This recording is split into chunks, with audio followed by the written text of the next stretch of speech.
Olá, humanos, professor Marquinhos aqui.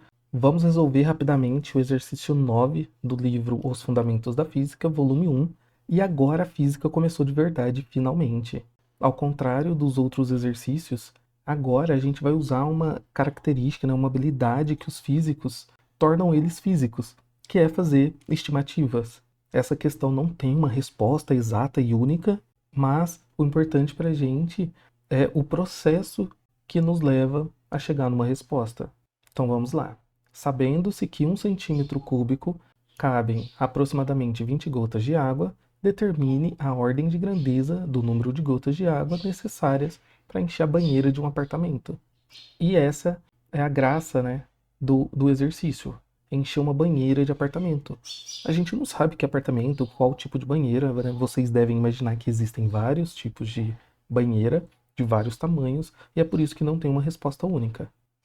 Então, quando você estiver realizando um exercício desse tipo, ou você vai apelar para o bom senso, por exemplo, você não vai falar que uma banheira tem, sei lá, 10 milhões de litros de água, porque isso é muito grande, é muita água, é muito volume, não faz sentido.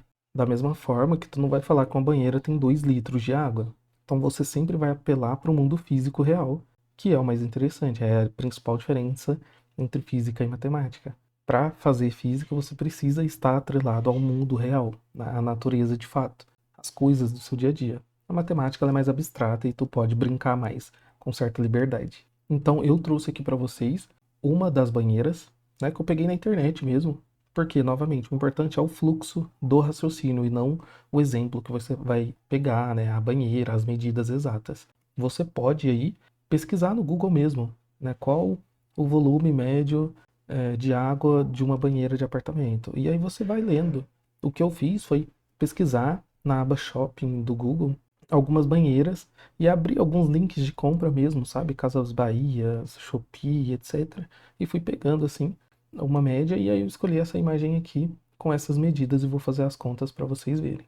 É interessante que dependendo da abordagem, você vai precisar usar a conversão de unidade, tá? Mas aqui eu não vou precisar porque eu escolhi de fato um exemplo, ó, onde a gente já tem as medidas em centímetros. E já vamos discutir um pouquinho melhor isso. Veja bem que o exercício pede ordem de grandeza. E para achar a ordem de grandeza, pessoal, a gente tem que colocar o número primeiro em notação científica, tá? Isso é obrigatório, porque, assim, talvez não seja nem obrigatório, mas é mais fácil fazer dessa forma, porque existem algumas regrinhas baseadas na notação científica que você determina a ordem de grandeza de um número, né, de um determinado valor. Eu vou mostrar aqui o passo a passo para vocês. Vamos lá. Essa banheira que a gente escolheu, ó, tem 60 centímetros de altura, 180 de largura e 80 de profundidade. Isso aqui, pessoal, nada mais é do que o volume da banheira, tá? Isso aqui é um conhecimento que a gente tem que ter por fora, sabendo que se a gente multiplicar aqui essas três grandezas de comprimento, a gente vai ter volume, né? O volume é igual ao quê? Lembra? É igual a altura vezes a largura vezes a profundidade. Então, nesse caso aqui, ó, seria a altura de 60 centímetros, a largura de 180, vezes o 80 da profundidade. Tudo isso aqui, né, em centímetro. Isso aqui vai dar para a gente 864 mil centímetros cúbicos, né? Ó, vai multiplicar centímetro com centímetro, centímetro ao quadrado, vezes centímetro, centímetro cúbico. Beleza? Então, isso aqui é o valor que a gente tem, mas o exercício deu pra gente, ó, que cada centímetro cúbico equivale a 20 gotas de água. Então a gente vem aqui, ó, e multiplica para saber que a quantidade de gotas desse volume, a gente tem que fazer 20 vezes aquele número. 864 vezes. Lembrando, pessoal, você poderia ter escolhido qualquer valor aqui, né, para qualquer banheira diferente. Nesse nosso caso, ó, escolhemos uma de aproximadamente 310 litros. Você poderia ter usado 1000 litros, 200 litros e assim por diante. O raciocínio é o mesmo. Em vez de fazer nesse formato, né, ó, a gente pode ser muito mais inteligente, fazer desse formato igual da quinta série, que fica muito melhor, né? Colocar o 20 aqui, ó, não fica muito mais fácil de visualizar. 2 vezes 0 é 0, 0, 0, vezes 4 é 8, vezes 6 é 12, sobe 1, vezes 8, 16, mais 1, 17. Coloco o zero aqui, que é esse zero do 20 que abaixou. E agora o próximo passo é colocar esse valor gigante em notação científica. Lembrando, isso aqui é a quantidade de gotas. Para passar para a notação científica, devemos lembrar que aqui, né, tem um vírgula zero invisível. Então a gente move a vírgula até o número estar entre 1, lembra? Mais ou menos 1 e 10, né? Ou seja, entre 1 e 9. Falei isso em algumas aulas para trás. Se você não assistiu, vai lá e assiste. Então vamos contar aqui, ó. 1, 2, 3, 4. Ó, se a gente parar aqui, é 1728. Então ainda não é menor que 10, né? E nem maior que 1. Ó, 172, 17. Opa, agora sim. Então esse número vai ficar 1,728, aí vezes a quantidade de casas que a gente andou. A gente saiu daqui e andamos, ó, 1, 2, 3, 4, 5, 6, 7. Então 10 elevado a 7 positivo, porque andamos da direita para a esquerda. Tudo isso aqui é a quantidade de gotas. E agora, pessoal, vem a parte mais importante, né, que o exercício pediu de fato, que é determinar a ordem de grandeza.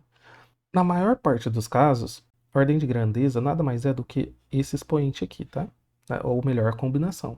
A ordem de grandeza é justamente 10 elevado a 7. É assim que você responde, tá? O que é isso? Significa em qual tipo de escala esse valor está. Porque a gente pode ter escala do mundo atômico, subatômico, das medidas normais para a gente aqui como ser humano. Então, por exemplo, coisas de 100, 200, 300 metros, a gente tem no nosso dia a dia. A gente tem torres, tem casas, tem terrenos que tem esses valores. Quantidade de gotas nas nossas garrafinhas de água e tudo mais. Mas se a gente for para uma escala maior, por exemplo, você vai chegar em planetas, em luas, em oceanos, em coisas que são bem maiores, que não estão presentes de fato no nosso dia a dia, né? Ou menores. Pessoal, peço perdão, a tela de vocês deve estar um pouco diferente aí. O meu computador desligou sozinho durante a gravação, tá? Então vai estar um pouco diferente porque não estava salva a aula, né? O que eu tinha escrito. Mas tentei reproduzir aqui de forma parecida com o que estava anteriormente. Vou ficar devendo apenas a imagem, né, da internet que eu tinha tirado aquela hora, tá? Mas ela não vai ser muito necessária porque acredito que vocês entenderam o que é uma ordem de grandeza. Qualquer dúvida deixe nos comentários. E eu preciso explicar para vocês apenas as duas regrinhas para determinar essa ordem de grandeza. Como eu falei, normalmente a gente vai usar esse valor direto, né? Ou seja, 10 elevado a 7. Mas tem umas regrinhas que é importante eu comentar, tá? A primeira regra é, você sempre vai se basear, né? Não sempre, mas idealmente você vai se basear nesse número aqui, ó, na raiz de 10. Por quê? Lembra lá das propriedades de potenciação e radiciação? Isso aqui é a mesma coisa que escrever meio, né? 10 elevado a meio é a mesma coisa que a raiz de 10. Por quê? Porque aqui tem o expoente 1, né, dentro da raiz, e a raiz quadrada tem o 2 aqui no índice da raiz. E isso é justamente achar a metade do valor do expoente. Olha só que interessante, talvez você nunca tenha visto isso. Então, o que a gente fala? Se esse número aqui, né, vamos colocar um número de exemplo, 10 elevado a 16. Vamos colocar 1 vezes 5 aqui, ó, por exemplo, esse número aqui. Você sempre vai olhar o número da base aqui, ó, que multiplica o nosso 10 elevado a um determinado expoente. Esse número que é importante, ó, o 1,5. Quanto que vale raiz de 10? Ou 10 elevado a meio? Olha, raiz de 9 a gente sabe que é 3, então vai ser 3, alguma coisa. Vai ser 3,16, se eu não me engano, alguma coisinha assim, tá? 3,1 você pode usar com uma certa precisão. Ou seja, a primeira regra é que se esse númerozinho aqui, ó, vou chamar de n, o 1,5, se esse n for menor que a raiz de 10, então você mantém, né? Ou seja, nesse nosso exemplo, ó, como é 1,5 e 1,5 é menor que 3,1, então a gente mantém essa ordem de grandeza que já existe, de 10 elevado a 16. A segunda regra é, se o n for maior, então você faz o expoente, vou chamar de m mais uma unidade, tá? Nesse caso, m é o expoente aqui. Ou seja, se a gente tivesse esse outro exemplo, de 3,8 vezes 10 à quinta, olha, 3,8 é maior que 3,1. Então, se a gente, para determinar a ordem de grandeza, a gente vai falar que é o 5, que é o m, mais 1. Ou seja, a ordem de grandeza 10 à sexta. Porque 5 mais 1 é igual a 6. Simples assim. Ok? Então, a gente voltando aqui para o nosso número, tem 10,7, 10 elevado a 7 e 1,7 e 28, né? Esse número, 1,728, é menor que 3,1. Portanto, a gente mantém a ordem de grandeza de 10 a sétima, tá? E essa é a resposta final e a ordem de grandeza. A ordem de grandeza é 10 elevado a 7. Beleza? Espero que tenham gostado. Qualquer dúvida, deixe nos comentários. E até a próxima.